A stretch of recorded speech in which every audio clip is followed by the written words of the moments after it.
여러분 기도해 주셔서 힘내가지고 다 낫고 이렇게 설교도 잘 하고 돌아왔습니다. 자, 오늘 지난주에 이어서 다윗의 그 범죄죠. 다윗의 인생에서 가장 큰 범죄, 가장 큰 오점, 밧세바를 범한 그 범죄에 관한 이야기를 제가 오늘 또 한 번 하려고 합니다. 하나님께서 정말 적나라하게 다윗의 범죄를 기록해 놓으셨죠. 네. 좀 이렇게 미화한 것도 하나도 없어요.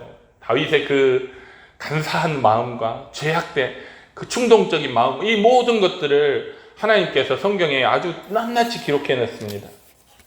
이는 분명하게 우리에게 교훈을 주기 위한 거예요.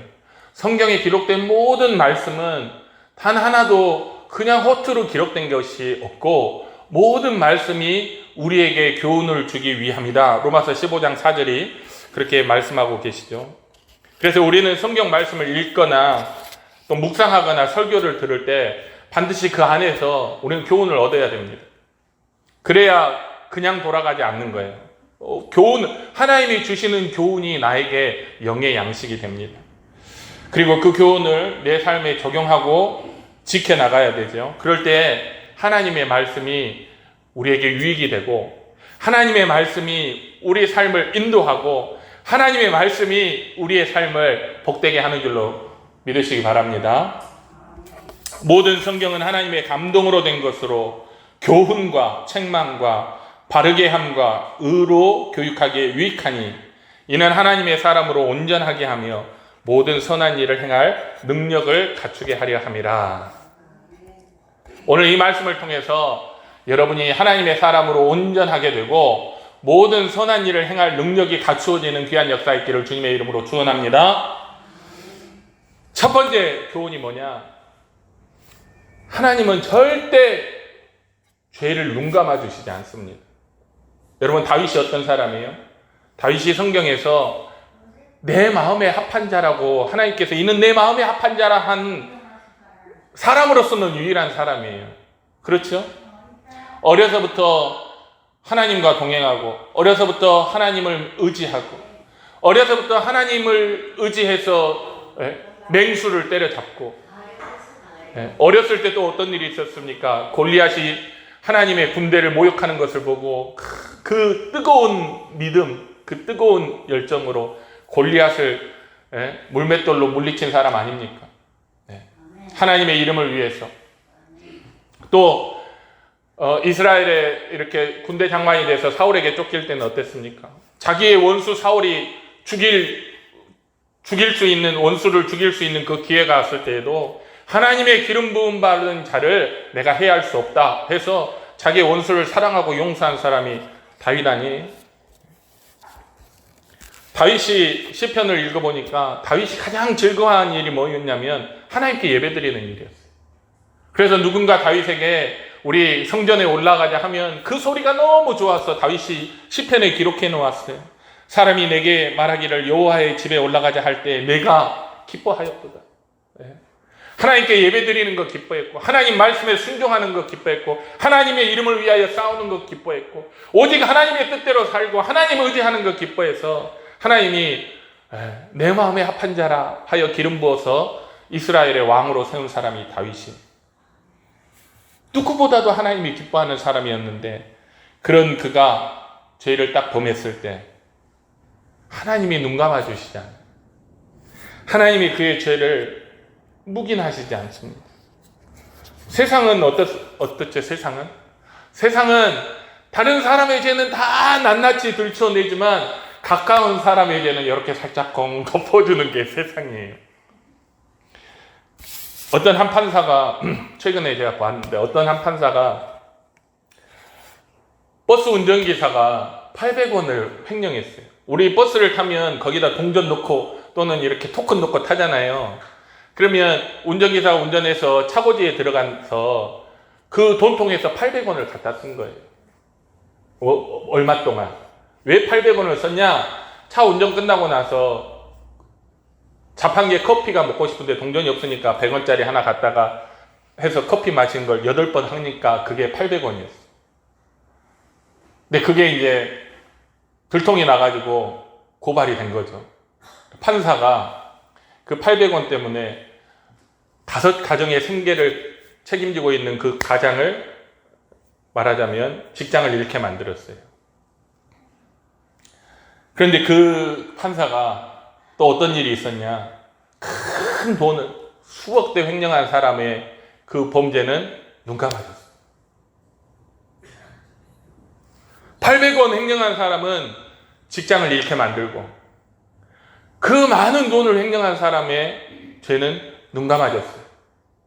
또 고위 공직자들이 해서는 안 되는 그런 나쁜 짓을 하고 돈을 많이 횡령한 것도 눈 감아줬어요. 그래서 사람들은 그런 걸 보면서 어떤 생각을 해요? 야, 우리 가족 중에, 가족이나 친척 중에 검사나 판사나 변호사가 있으면 좋겠다. 그렇게 생각하는 거예요. 왜? 눈 감아주니까. 내가 좀 죄를 지어도 그런 사람이 내 가족 중에 있으면 덮어줄 수 있으니까. 여러분, 그러나 그게 세상이지만 하나님 앞에서는, 하나님은 어느 누구의 죄도, 가장 가까운 그가 사랑하는 다윗의 죄도 하나님은 눈 감아주지 않습니다. 묵인하시지가 않아요. 하나님께서 내 마음에 합한 자라고 했던 다윗도 예외가 아닙니다. 신앙생활을 오래 하는 사람들 가운데 그런 생각을 하는 사람이 있어요. 내가 신앙생활을 오래 했는데 하나님께서 이 정도는 눈 감아주시겠지. 그렇지 않습니다. 여러분, 우리가 오해하면 안 돼요. 하나님은 불의한 재판관이 아니에요. 하나님께서 죄에 대해서 얼마나 철저하신가, 그걸 누구를 보면 되냐면 예수님을 보면 돼요. 예수님은 여러분 죄가 없습니다. 예수님이 왜 십자가 지셨어요? 저와 여러분의 죄를 예수님이 짊어지신 거예요. 원래 죄가 없으세요. 오늘 히브리서에서 봤듯이 예수님은 죄가 없는데, 그분에게는 죄가 없는데 단지 우리의 죄를 짊어졌다는 이유만으로 하나님께서 십자가 위에 달리신 예수님에게, 그의 아들 예수 그리스도에게 모든 진노를 아낌없이 다 쏟아 부으신 분이 하나님이십니다. 여러분, 하나님은 죄를 다루실 때에 예외가 없습니다. 이것이 하나님의 공이죠. 우리는 다 죄인입니다. 죄를 가지고는 어떤 우리 중에 죄 있는 사람은 누구도 하나님과 화평할 수 없고, 죄를 가지고는 하나님 앞에 설 수 없습니다. 적어도 우리가 하나님을 만나려면, 적어도 우리가 하나님을 대면하려면, 적어도 오늘 말씀처럼 하나님의 보좌 앞에 나가려면 반드시 죄의 문제를 해결한 후에야 우리는 하나님 앞에 설 수 있어요. 근데 사람은 그 죄의 문제를 해결할 수 없잖아요. 그래서 예수님이 이 땅에 오신 거예요. 예전에 어느 검사가 그런 말을 했다 하더라고요. 누구라도 털어보면 죄가 나온다. 마른 오징어도 짜면 물이 나온다 하더라고요. 그게 사실이에요, 진짜. 모든 사람은 다 누구나 할 것 없이 죄인입니다. 예수님 없이는 우리의 죄를 해결할 수 없어요. 그렇기 때문에 예수님 없이는 우리는 하나님의 진노에서 피할 수가 없어요. 다윗이 하나님께 못 피하잖아요. 하나님의 그 진노로부터 피하지 못하잖아요. 모든 다윗의 범죄가 하나님의 눈앞에 벌거벗은 것처럼 나타나잖아요. 마찬가지입니다. 우리는 죄를 가지고는 하나님 앞에 설 수 없고, 하나님과 화평할 수도 없고, 구원받을 수도 없고, 천국에 들어가는 것은 말도 안 되는 소리죠. 그러나 예수님께서 오셔서 아까 말씀드렸듯이 우리의 모든 죄, 그리고 그 죄 중에는 우리가 부지 중에 모르고 지은 죄까지, 내가 알지도 못하는 나의 죄까지도 예수님이 다 짊어지시고, 과거의 죄, 현재의 죄, 앞으로의 죄까지 다 짊어지시고 십자가에 죽으셨어요. 예수님의 십자가의 죽음은 영원토록 효력이 있는 거예요. 우리 믿는 사람에게. 어느 순간에만 효력이 있는 것이 아니라. 그래서 예수님을 믿는 것이 유일한 구원의 길입니다. 예수님을 믿고 죄 용서함 받고 하나님의 보좌 앞에 담대히 나아갈 수 있는 우리 교회와 성도들이 되시길 주님의 이름으로 축원합니다. 그것이 우리의 복이에요. 그것이 하나님이 우리의 복이에요. 예수 그리스도가 우리의 복이에요. 예수 그리스도를 통해서 우리의 죄를 용서하신 것이 하나님이 우리에게 주신 가장 큰 은혜요 복인 줄 여러분 믿으시기 바랍니다. 두 번째 우리에게 주는 교훈이 있습니다. 다윗의 범죄를 통해서 우리는 뭘 알 수 있냐? 아, 인간은 죄에 약하구나 하는 걸 알 수 있어요. 여러분 혹시나 여러분 가운데 나는 죄에 대해서 강해라는 생각을 하시는 분이 있습니까? 그렇지 않아요. 여러분 다윗이 얼마나 강한 사람이었냐면 다윗이 전쟁에 나가서 진 적이 없어요. 다윗 한 사람이 있냐 없냐에 따라서 그 전쟁의 승패가 갈릴 만큼 다윗이 나가는 전쟁은 무조건 다 이겼어요. 굉장히 강한 사람이에요. 다윗은 장수 중에 장수예요. 골리앗을 소년일 때 3m가 키가 3m가 넘는 골리앗을 돌멩이 하나로 물리친 사람이 다윗 아닙니까? 모든 전쟁에 승리한 강한 다윗이지만 그가 딱 한 전쟁은 졌어요. 그게 뭡니까? 죄와의 전쟁. 인간의 부패와 타락과의 전쟁에서는요, 다윗이 완전히 패했습니다. 여러분, 다른 모든 것에 강해도 인간은 죄 앞에 한없이 약한 존재가 인간이에요. 세상에서 강하다 하는 사람들이요, 전부 다 뭐에 무너집니까? 죄에 무너지더라고요. 네. 오늘 이렇게 선진국의 미국이라고 하는 나라의 대통령들도 봐도 전부 다 뭐에 무너져요? 뭐 테러와의 전쟁에 무너집니까? 뭐 무슨 아프가니스탄 전쟁에 무너집니까? 안 무너져요. 그 사람들은 굉장히 강한 사람이에요. 그런데 죄에는 다 무너지더라고요. 죄와의 싸움에는 다 지더라니까요. 우리 주변에 강한 사람들 보세요. 다 잘해요. 다 성공적이에요. 그러나 그들이 어디에서 실패합니까? 죄에서 꼭 실패하더라고요. 죄와 싸워 이길 수 있는 사람이 없어요. 죄는 인간의 가장 약한 약점입니다. 아킬레스건이라고 해요. 그리스 신화에 보면 아킬레우스라고 하는 장수가 있었어요. 얘가 태어났을 때 그 엄마가 무엇이든지 담그기만 하면 강철과 같이 단단해지는 강물에다가 이 아킬레우스를 담궜어요. 근데 담근데 어린 아이니까 발목을 이렇게 잡고 거꾸로 물속에 집어넣었다 뺐어요. 어디만 안 들어갔어요? 발목만. 그래서 어떤 칼도 어떤 활도 이 아킬레우스의 몸을 뚫을 수 없어요. 그런데 한 사람이 아킬레우스의 약점을 아는 거예요. 발목은 그 강물에 안 담근 거. 그래서 발목은 어린아이처럼 여전히 약하다는 걸 알고 활로 그 발목을 쏴서 죽입니다. 그래서 아킬레스건이라고 부르는 거예요. 약점을 아킬레스건이라고 부르는 거예요. 죄가 우리 인간의 아킬레스건이에요. 우리는 죄 중에 잉태하였고 죄의 성향을 가지고 태어났습니다. 여러분, 제가 보니까 사람의 성향은 안 바뀌어요. 사람의 이런 성품 이런 게 잘 안 바뀌어요. 사람의 기질은 잘 안 바뀌더라고요.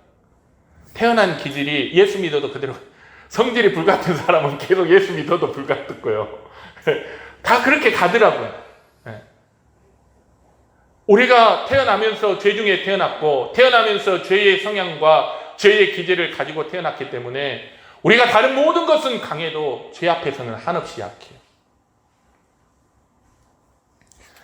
로마서 7장 23절 우리가 늘 강조하는 거죠. 내 지체 속에 한 다른 법이 내 마음의 법과 싸워 내 지체 속에 있는 죄의 법 아래로 나를 사로잡아 오는 것을 보는도다. 죄하고 싸웠는데 꼭 져가지고 죄에게 사로잡힌다는 것을 표현한 말 아닙니까? 죄는 인간에게 자연스러운 거예요. 여러분, 뭐가 자연스럽습니까? 선행이 자연스럽습니까? 죄 짓는 것이 자연스럽습니까? 선행을 하려면 굉장히 애써야 돼요. 뭔가 선을 행하려면. 그러나 죄는 애쓰지 않아도 그냥 행해집니다. 남을 칭찬하려면요, 부단히 노력해야 돼요. 근데 남을 욕하는 것은요, 노력 안 해도 줄줄줄줄 나오는 게 욕 아닙니까? 인간은 한편으로는 죄를 미워하지만 다른 한편으로는 죄를 사랑합니다. 어떤 때는 죄가 우리에게 불편한 것 같지만 그러나 알고 보면 인간에게 가장 익숙한 게 죄예요. 그래서 사람들마다 늘 죄를 가까이 합니다. 그래, 우리는 죄에 대해서 자만하면 안 되는 거예요. 죄를 가볍게 생각하면 안 됩니다. 죄를 이길 힘이 우리에게는 없다는 걸 우리는 인정해야 돼요. 그 죄에 대한 이 죄를 이길 힘이 우리에게 없기 때문에 우리는 예수 그리스도를 바라봐야 됩니다.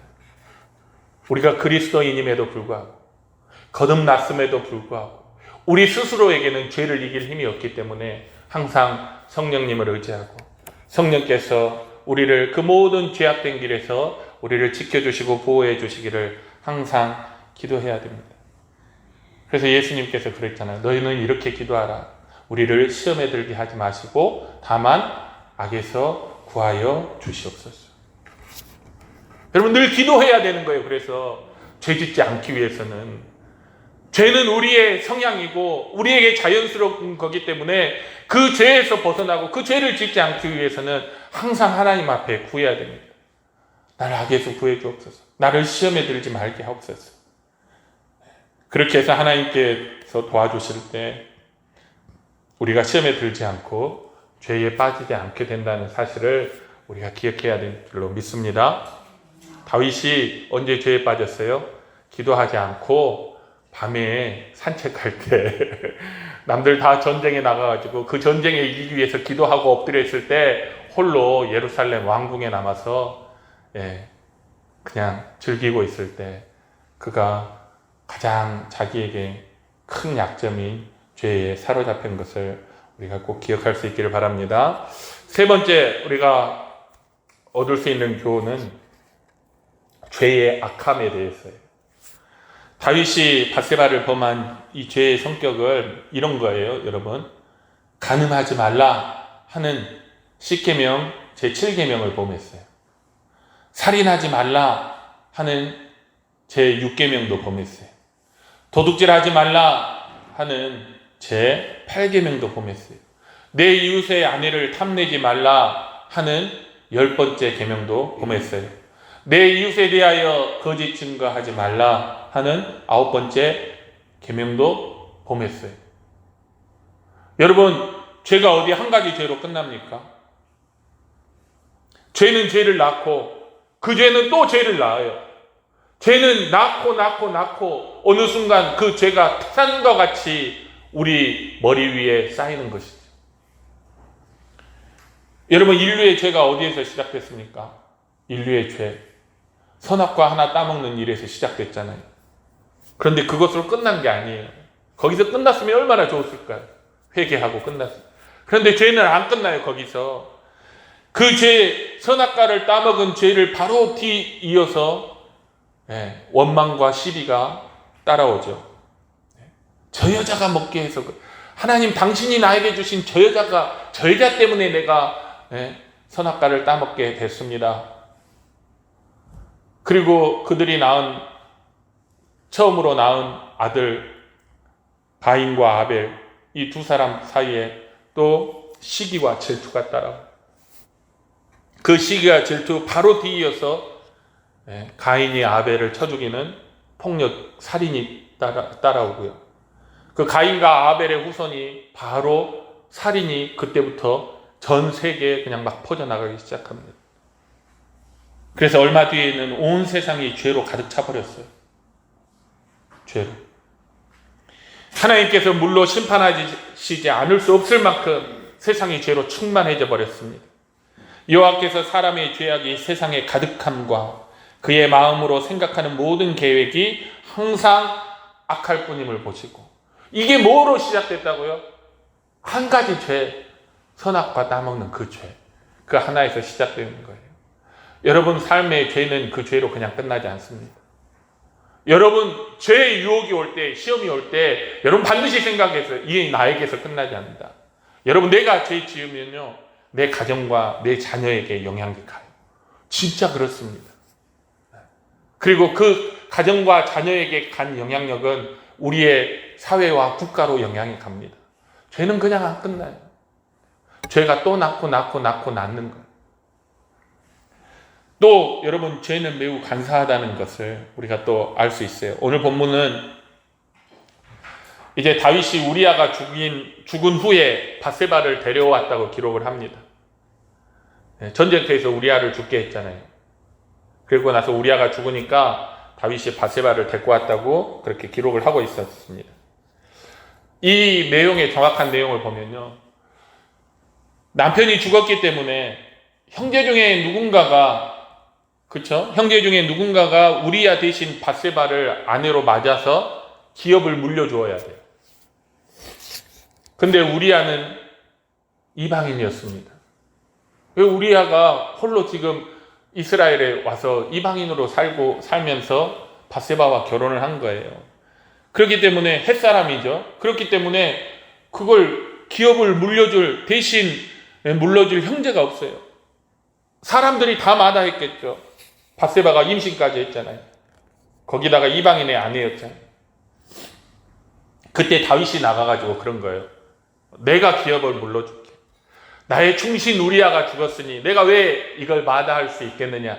내가 밧세바를 내가 데려다가 내 아내로 삼아서 우리야의 기업을 물려주겠노라. 여러분, 내막을 모르는 사람들은 얼마나 다윗을 칭찬했어요. 역시 우리 왕 다윗 최고야. 사람들이 다 마다하는 그 밧세바를 데려다가 우리야의 기업을 물려줬으니 참으로 의로운 왕이야. 그랬을 거 아니에요? 제가 하나님 앞에 저렇게 자비롭고 훌륭한 왕을 세워주셔서 감사하다고 백성들이 칭송했겠지. 다윗은요, 자기의 죄를 자비로 포장을 한 거예요. 죄악을 의로 포장한 거예요. 선으로 포장해서 악을 가린 것이지. 이것이 여러분, 죄가 가지고 있는 특징 가운데 하나입니다. 우리 가운데도 선으로 포장한 악이 숨어 있을 수 있어요. 우리의 삶에도 의로 포장된 죄가 숨어 있을 수 있어요. 사람들은 몰라요. 사람들은 모르기 때문에 선한 그 겉모습만 보고 훌륭한 사람이야, 의로운 사람이야, 선한 사람이야, 믿음의 사람이야 하고 칭송할 수 있어요. 그런데 하나님은 다 보셔. 여호와 보시기에 악하였더라. 사람은 다 좋게 봤지만 사람의 패구와 중심을 살피시는 여호와가 딱 보시니 다윗이 행한 그 일이 여호와 보시기에 악하였더라. 사람에게 숨겨도 하나님께는 숨길 수 없는 거죠. 내 자신은 속여도 하나님은 속일 수 없습니다. 우리 가운데 여러분 이렇게 숨어있는 죄가 있을 수 있어요. 내 자신도 그걸 굳이 죄라고 밝히지 않고 선한 것으로 포장하고 의로운 것으로 포장한 죄가 있을 수 있어요. 하나님께서 오늘 우리의 눈을 열어서 우리의 죄를 보게 하시기를 주님의 이름으로 축원합니다. 그래서 은밀한 죄까지, 여러분 죄를 왜 숨겨놓습니까? 죄를 왜 포장해놔요? 썩은 사과를 왜 여러분 냉장고에다 잘 포장해놔요? 버려버려야지. 왜 여러분의 죄를 여러분 그 은밀한 곳에 숨겨두고 의로 포장하고 선으로 포장합니까? 하나님 앞에 다 드러내놓고 회개하면 되는 것을. 네? 인간이 악하기 때문에 그래요. 그래서 은밀하게 숨겨진 그 모든 죄를 오늘 하나님 앞에 고하고 회개하고 용서받는 교회와 성도들이 되시길 주님의 이름으로 축원합니다. 말씀을 정리합니다. 다윗의 시대에는요, 군주가 신하의 부인을 취하는 것은요, 그거는 얘기거리도 안 됐습니다. 당연한 일이었어요. 다윗의 시대에. 심지어 우리 조선시대까지 그랬어요. 군주가 신하의 아내를 취해서 자기 아내 삼는 것은요, 그냥 죄가 안 되는 시대였습니다. 다윗의 그 행위는 당시의 세상 법으로는 문제될 것이 없어요. 왕이잖아요. 절대 군주잖아요. 그러나 여러분, 하나님은 세상 법에 따라서 우리를 판단하시지 않습니다. 하나님은 하나님의 율례와 법도에 따라서, 하나님의 말씀에 따라서, 하나님의 계명에 따라서 우리를 판단하시고 우리를 심판하십니다. 여러분, 세상 법에 문제될 거 없다고 우리의 불의한 행위를 여러분 합리화하면 안 돼요. 세상 법에 문제될 거 없다고 우리의 악한 그런 것을, 마음이나 생각들을 여러분 합리화하면 안 돼요. 세상 법은요, 형제를 미워하는 것을 문제 삼지 않아요.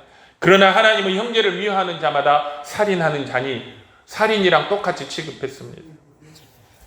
오늘 그래서 우리는 하나님의 말씀 위에다가, 그 말씀의 저울 위에다가 우리를 올려놓고 시험해 봐야 합니다. 여러분의 양심도 아니에요.